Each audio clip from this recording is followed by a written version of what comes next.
الحمد لله وكفى وسلام على حبيبه المصطفى أما بعد فأعوذ بالله من الشيطان الرجيم بسم الله الرحمن الرحيم سبحان الذي أسرى بعبده ليلا من المسجد الحرام إلى المسجد الأقصى الذي باركنا حوله لنريه من آياتنا إنه هو السميع البصير صدق الله مولانا العظيم۔ بارگاہ رسالت معاذ صلی اللہ علیہ وسلم میں درود پاک کا ہدیہ پیش کریں۔ اللہم صلی علی سیدنا و مولانا محمد معدن الجود والکرم وآلہ واصحابہ الکرام امنہ الکریم وبارک وسلم صلاة دائمتا سرمدا ابدا۔ عزیزان گرامی وقار، جن حالات میں آج ہم جمعہ کی نماز ادا کرنے آئے ہیں، دنیا بھر میں قبلہ اول بیت المقدس کے معاملے کو لے کر ایک عجیب ماحول پیدا ہو چکا ہے۔ دنیا دو دھڑوں میں تبدیل ہے آج، اور یقیناً کیوں نہ اثر کرے کہ میرے آقا صلی اللہ تعالی علیہ وسلم نے ارشاد فرمایا، بیت المقدس جس زمین پر آباد ہے، حضور پاک صلی اللہ علیہ وسلم کے فرمان علی شان کا مفہوم ہے سید البقاع، یعنی زمین کا جو سردار علاقہ ہے وہ بیت المقدس کا علاقہ ہے۔ مسجد اقصی جہاں پر آباد ہے اس کو سید البقاع کہا گیا ہے، اور یہ بھی روایت میں ملتا ہے سید الصخرہ، گنبدوں میں اگر کوئی سردار گنبد ہے تو وہ بیت المقدس کے لیے کہا گیا ہے۔ اور قرآن نے یہ فرمایا الذی بارکنا حولہ، مسجد اقصی کے متعلق فرماتا ہے رب تعالیٰ کہ وہ مسجد اقصی جس کے ارد گرد ہم نے برکتیں رکھی لنریہ من آیاتنا، تاکہ ہم اپنی نشانیاں انہیں دکھائیں۔ تو یہ اللہ تبارک و تعالیٰ کی اس مقدس سرزمین جس کو ارض مقدس کہا گیا ہے، نام ہی میں مقدس موجود ہے، اور یہ آج سے نہیں بلکہ روایت میں ہے خانہ کعبہ کی تعمیر کے فوراً بعد حضرت ابراہیم علیہ السلام نے بیت المقدس کی تعمیر فرمائی، اور ہزاروں انبیاء اکرام علیہ السلام کا وہ قبلہ رہا، اور وہ ان کی مرکز عبادت بھی رہا، اور ایک نہیں تقریباً 30,000 کے قریب انبیاء اکرام علیہ السلام مسجد اقصی کے ارد گرد دفن ہیں، آرام فرمائیں۔ جہاں اللہ کا ایک ولی دفن ہوتا ہے وہ برکت کی جگہ ہے، اور جہاں 30,000 نبی دفن ہوں، اور وہ بھی اولو العزم پیغمبر حضرت ابراہیم علیہ السلام، حضرت اسحاق علیہ السلام، حضرت یعقوب علیہ السلام، حضرت موسیٰ علیہ السلام، حضرت زکریا علیہ السلام، یہ سب وہ انبیاء اکرام علیہ السلام ہیں جو رسولان اعظام بھی ہیں، شریعت والے ہیں۔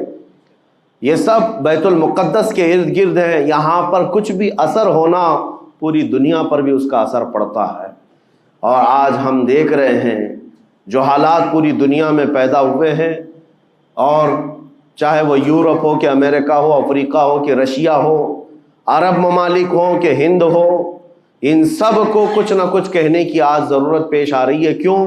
اس لیے کہ وہ ایسا سینٹر ہے، ایسا تقدس ہے وہاں پر جس میں پوری دنیا انوالو ہو ہی جاتی ہے، اور برسوں سے لے کر وہ جنگ کا میدان رہا، اور حضور پاک صلی اللہ تعالیٰ علیہ وسلم نے بیت المقدس کے لیے کیا فرمایا؟ صحابہ نے جب اس زمین کے بارے میں پوچھا تو میرے آقا نے فرمایا وہ حشر و نشر کی جگہ ہے، حشر و نشر کی جگہ ہے، یعنی قیامت کے قریب سارے لوگوں کو ادھر ہی ہانک دیا جائے گا، اور قیامت وہیں آنی ہے۔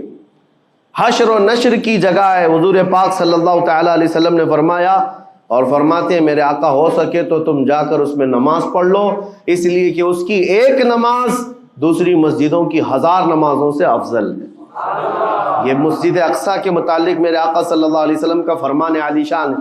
پھر صحابہ اکرام نے پوچھا کہ اگر کوئی جا نہ سکے میرے آقا بیت المقدس اور نماز پڑھنے کی اس کو استطاعت نہ ہو وہاں جا کر تو کیا کرے؟ حضور اکرم صلی اللہ علیہ وسلم نے فرمایا کم از کم تیل کا ہدیہ تو بھیج دے تاکہ وہاں چراغ جلانے کے کام آئے۔ یہ حدیث پاک میں ابن ماجہ کی حدیث ہے۔ نبی کریم صلی اللہ تعالی علیہ وسلم کے اس فرمان علی شان کے مطابق میں آج آپ تمامی حضرات سے یہ گفتگو کرنا چاہوں گا کہ میرے عزیزوں، یہ صرف فلسطین اور اسرائیل کا مسئلہ نہیں ہے، یہ اسلام اور کفر کا مسئلہ ہے، اور پوری دنیا کے لیے ہے، پوری دنیا کے لیے اگر وہ حقیقت کی نگاہیں رکھتی ہیں، چاہے وہ کسی بھی قوم سے وابستہ ہو، چاہے وہ کوئی بھی دین اور دھرم سے تعلق رکھتے ہوں، میں ان سے کہتا ہوں اگر اینک تمہارے اوپر جھوٹ کی نہیں پڑی ہے تو آنکھیں کھول کر دیکھ لو ظلم اور بربریت کس جگہ ہے اور حق کے لیے لڑنے والے کون ہیں۔ یہ ہر ایک منصف مزاج آدمی بھی آج پہچان سکتا ہے کہ کون نہتہ مارا جا رہا ہے اور کون سپر پاور طاقت پر کھڑے ہو کر اپنے مظلوم ہونے کا دعویٰ کر رہا ہے۔ ہر دنیا کا انصاف پسند آدمی آج بول سکتا ہے، لیکن یہ دور بھی امتحان کا ہے۔ جتنے کیڑے مکوڑے دل میں بغض و عداوت رکھتے ہیں اسلام کے، وہ ظالموں کے ساتھ کھڑے ہوئے نظر آتے ہیں، آج ظالموں کے ساتھ کھڑے ہوئے نظر آتے ہیں۔ نبی کریم صلی اللہ تعالی علیہ وسلم نے فرمایا مسلمانوں آپ اپنی اوپینین، اپنی رائے کیا رکھتے ہیں یہ بہت امپورٹنٹ ہے، دنیا کیا کہتی ہے اس سے مجھے غرض نہیں، تمہارا تعلق تمہارے نبی پاک کے فرامین سے ہے۔ خبردار خبردار تم کبھی ان ظالموں کی حمایت میں نہ آنا، ورنہ قرآن کہتا ہے وَلَا تَرْكَنُوا، اللہ تعالیٰ فرماتا ہے اس طرف تم توجہ بھی مت کرنا، جھکاؤ بھی مت رکھنا، جس طرف ظالم گئے، جس طرف ظالم گئے ہیں اس طرف جھکاؤ بھی مت رکھنا۔ اور آج کہیں ایسا نہ ہو کہ دنیا تمہارے پاس بہت آ گئی، چکا چوند دنیا دیکھ کر، جیسے امارات والے ہوئے، متحدہ عرب امارات، دبئی جیسے آج انٹرنیشنل سٹی ان کے پاس مل گئی ہے، پوری دنیا وہاں پر تجارت کرنے لگ گئی، بحرین جیسے کنٹریز، ان کے پاس دنیا کی فراوانی آ گئی، تو آج وہ یہ سمجھنے لگ گئے کہ ہم کو مظلوم اور غریب فلسطینیوں کی مدد میں بات نہیں کرنی چاہیے، جو سپر پاور طاقت ہے اس کے ساتھ کھڑا ہونا چاہیے، کیونکہ ہماری ٹریڈنگ کا مسئلہ ہے، ہماری تجارت کا مسئلہ ہے۔ وہ یہ بھول گئے کہ ان کا اسلام کہاں ہے، ان کے آباء و اجداد کی روایت کہاں ہے۔ لیکن میں آپ سے کہتا ہوں ان کے نقشے پر چل کر کبھی اپنی رائے کو بدل نہ دینا۔ بعض مسلمانوں میں یہ گفتگو پھیلی ہوئی ہے کہ کیا ہم ہی مسلمان ہیں ہندوستان کے، کیا ہم ہی لوگ ہیں جو اپنی رائے بنائیں، وہ بڑے بڑے لوگ ہیں، عرب لوگ ہیں اور بڑے بڑے مشائخ ہیں وہاں پر، ان لوگوں نے رائے الگ بنائی ہے، وہ دنیا کے اور پیسوں کے پجاری بن گئے ہیں، ان کے ہاں نفس غالب آ چکا ہے اور شیطان کا ان کے اوپر غلبہ ہے، وہ حق نہیں دیکھ رہے ہیں۔ میرے عزیزوں کہیں تم اپنی رائے اس طرح بنا لیے تو حدیث کو جھٹلانے والے ہوں گے۔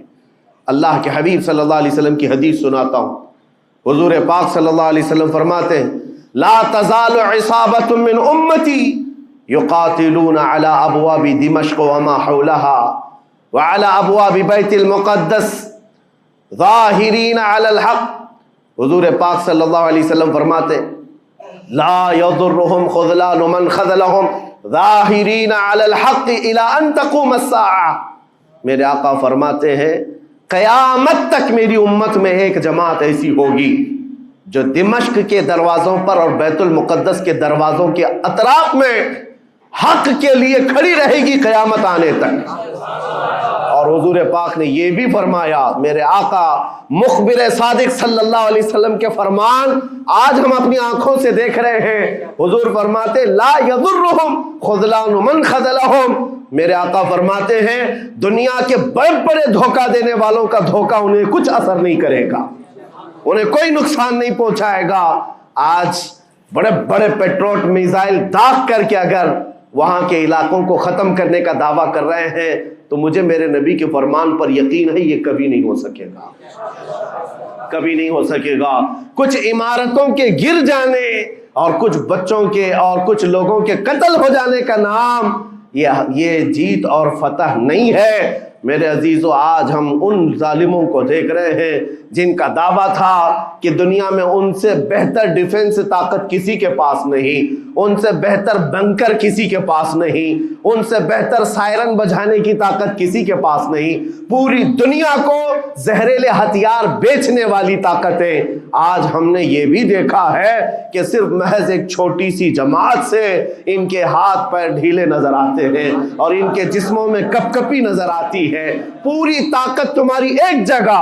میں ابھی چند دنوں قبل عمرہ میں تھا جب یہ پڑھ رہا تھا کہ ایک چھوٹی سی جماعت جس کو پوری انٹرنیشنل دنیا مل کر کے آتنکواد گھوشت کرتی ہے, امریکہ ہو, یو کے ہو اور دوسری بہت ساری طاقتیں, وہاں پر فلسطینیوں کی حمایت میں لڑنے والے ان مجاہدین کو یہ آتنکواد کہتے ہیں, ٹیررسٹ کہتے ہیں. جو اپنے چھوٹے سے علاقے کو بچانے کے لیے اپنی جانیں دے رہے ہیں وہ آتنکواد ہیں, وہ ٹیررسٹ ہیں. ان کے پاس کھانے پینے کی چیزیں نہیں رہ گئی, ان کی کرنٹ سپلائی بند کر دی گئی, ان کا پانی بند کر دیا گیا, پھر بھی وہ آتنکواد ہیں. میرے عزیزو, یہ دنیا کا دغلا معیار دیکھو آپ. رشیا پورے یوکرین کو تباہ کرتا رہا, پورا راکھ میں بدل دیا.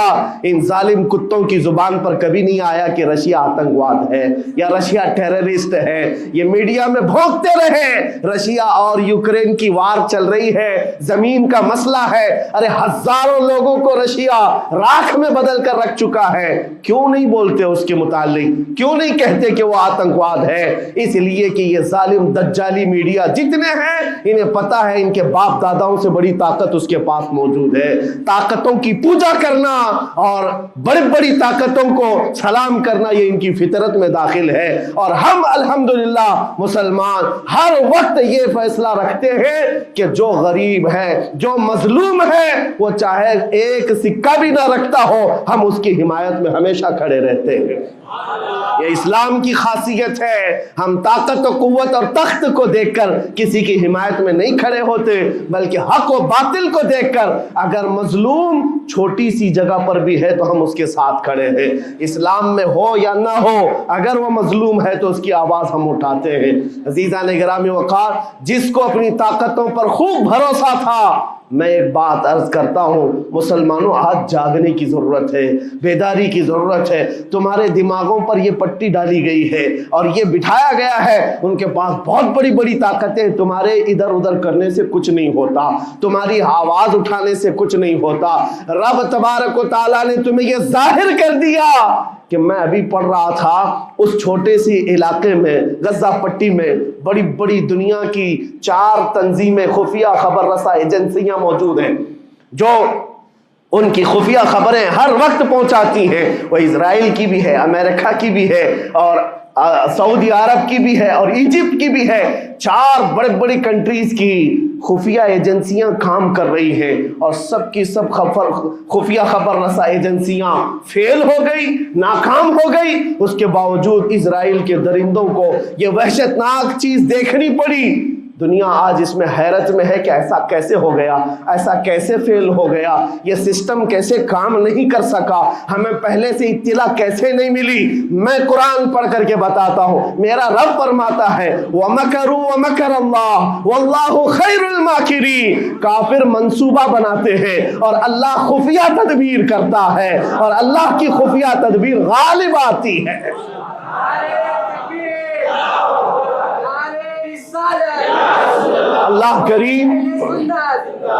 اللہ کریم جب خفیہ تدبیر فرماتا ہے سارے سسٹم فیل ہو جاتے ہیں, دنیا کی طاقتیں ہیچ ہو جاتی ہیں.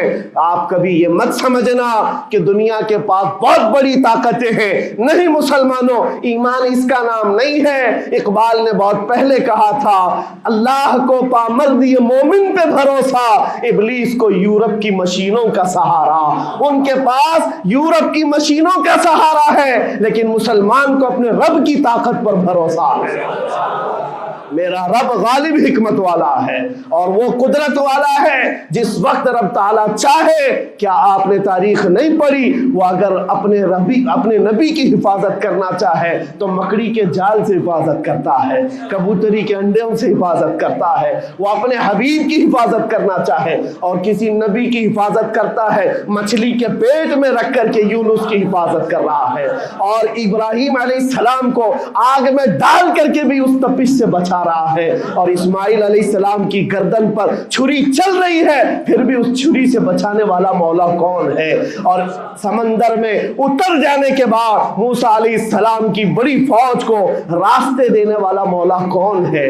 آپ جانتے ہیں ابراہیم علیہ السلام کو آگ سے بچانے والا، یونس علیہ السلام کو مچھلی کے پیٹ میں زندہ رکھنے والا، موسیٰ علیہ السلام کو سمندروں میں راستہ دینے والا وہی خدا ہے جو اپنے حبیب کو کفار مکہ کے ہر ظلم سے بچانے والا، ان کے رات کے منصوبوں کو خاک میں ملانے والا، میرے حبیب کو ان کافروں کے سامنے سے ایسے گزارنے والا کہ وہ کافروں کی آنکھیں ہمیشہ کے لیے اندھی ہو کر رہ جائیں۔ وہ مولا کل بھی تھا، آج بھی ہے اور ہمیشہ رہے گا۔ وہ اللہ حی و قیوم ہے، اس کی ذات پر توکل رکھو، یقین رکھو۔ آج دنیا کے ان حالات کو دیکھ کر مسلمانوں کا ایمان اور مضبوط ہو جائے، اور مضبوط ہو جائے۔ آپ یہ سوچتے ہوں گے ہمیں کیا کرنا چاہیے، ہم یہاں بیٹھ کر کیا کریں؟ میں تو اس بات کو کہوں گا آپ واٹس ایپ جہاد میں مصروف نہ رہیں، ادھر کی ادھر چیزیں شیئر کرتے ہوئے گھر میں بیٹھ کر کے رات بھر اپنی مرغن غذاؤں میں اور بستروں پر سوتے رہے نہیں۔ اگر تمہارا دل روتا ہے کسی ایک بچے کی آہ پر تم پہنچ تو نہیں سکتے، لیکن کسی غریب کی ایک درد پر تمہارا دل روتا ہے، اللہ کی بارگاہ میں وہ بھی لکھا جاتا ہے، وہ بھی لکھا جاتا ہے اور تم کو ان کے شریکوں میں شمار کیا جاتا ہے۔ تم اگر رقت کے ساتھ بیٹھ کر کے دعا کرتے ہو، سوچو آج آپ اپنے گھر میں ہیں، تمہارا بیٹا نکلا، جوان بیٹا نکلا، اس کی خبر آئی کہ اچانک اس کی لاش کہیں تڑپتی ہوئی نظر آئی، جیسے خبر سنو گے تمہارا کھانا پینا حرام ہو جاتا ہے، تمہارے گھر بار کا چین و سکون غارت ہو جاتا ہے۔ کیا ہوتا ہے جب اپنا ایک جوان بیٹا کہیں کسی حادثے میں انتقال ہونے کی خبر بھی آ جائے، بے چینی اور گھر میں کوہرام مچ جاتا ہے۔ یہ چیز کیوں ہوتی ہے؟ کیونکہ تمہارا تعلق ہے، جسمانی بھی روحانی بھی تعلق ہے اپنے بیٹے سے۔ اور میرے آقا نے فرمایا مثل المؤمن کمثل جسد اذا اشتكى عضو تداعى له سائر الجسد بالسهر والحمى۔ میرے آقا فرماتے ہیں پورے مومن جتنے بھی دنیا میں ہیں سارے مومنین ایک جسم کی طرح، میرے آقا فرماتے ہیں ایک جسم کی طرح ہیں، اگر ایک عضو کو تکلیف ہو تو پورے جسم میں بخار آ جاتا ہے، ایک عضو کو تکلیف ہو تو پورے جسم میں بخار آتا ہے۔ آج تمہاری کیفیت یہ ہونی چاہیے جس وقت ان حالات کو دیکھو تمہارا دل روئے، تمہاری بے قراری بڑھ جائے، تمہاری بے چینی بڑھ جائے، اور بارگاہ رب العزت میں گڑ گڑاؤ کہ مولا اگر ہمارے برے اعمال کی وجہ سے، ہمارے گناہوں کی وجہ سے ہمارے بھائیوں پر اگر یہ آفت آئی ہے تو میں توبہ کرتا ہوں، میں باز آتا ہوں مولا، میں اپنی حرکتوں سے توبہ کرتا ہوں۔ آج تمہیں پتہ ہے یہ آج کا حادثہ نہیں، اس دنیا کو میں جتنا کوسوں کم ہے جو دغلی پالیسی رکھتے ہیں، جو ڈبل سٹینڈ رکھتے ہیں، ان کو جتنا بولوں کم ہے، میں ڈرتا نہیں ہوں اس بات پر، لیکن آج دل بھرا ہوا ہے ان مظلوموں کی آواز کو سن سن کر کے، جن کے گھروں پر رات بھر بمباری ہوتی ہے، جن کے شہر کا پورا بادل پٹاخوں سے نہیں میزائلوں سے روشن دکھتا ہے۔ میرے عزیزوں کیسی راتیں وہ گزارتے ہیں، ماں رات کو اپنے بچے کو گلے سے لگا کر سوتی ہے، اس کو یقین نہیں ہوتا صبح تک میرا لال میرے ساتھ رہے گا، انہیں پتہ بھی نہیں ان کے دروازوں پر موت دستک دے رہی ہے۔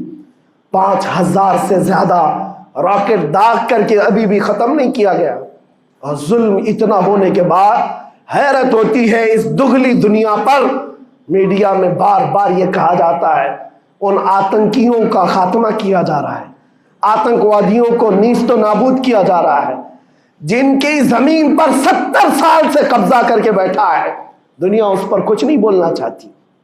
آپ کو پتا ہے ہسٹری جنہوں نے پڑھا نہیں وہ آج بھوک رہے ہیں، جن کو تاریخ معلوم نہیں ہے وہ ٹپنی دینے کی کوشش کر رہے ہیں، ان کو اپنے باپ داداؤں کی تاریخ نہیں معلوم، یہ فلسطین کی تاریخ پر چل پڑے۔ پتہ ہے 1917 میں صرف 4000 یہودیوں کو رہنے کی اجازت دی گئی تھی، جب یہ پوری دنیا سے مارے مارے گھوم رہے تھے، ان کے لاکھوں یہودیوں کو مار کر ختم کیا گیا تھا۔ اس وقت فلسطین میں 4000 یہودیوں کو پناہ دی گئی تھی، اور یہ 4000 سے بڑھتے بڑھتے بڑھتے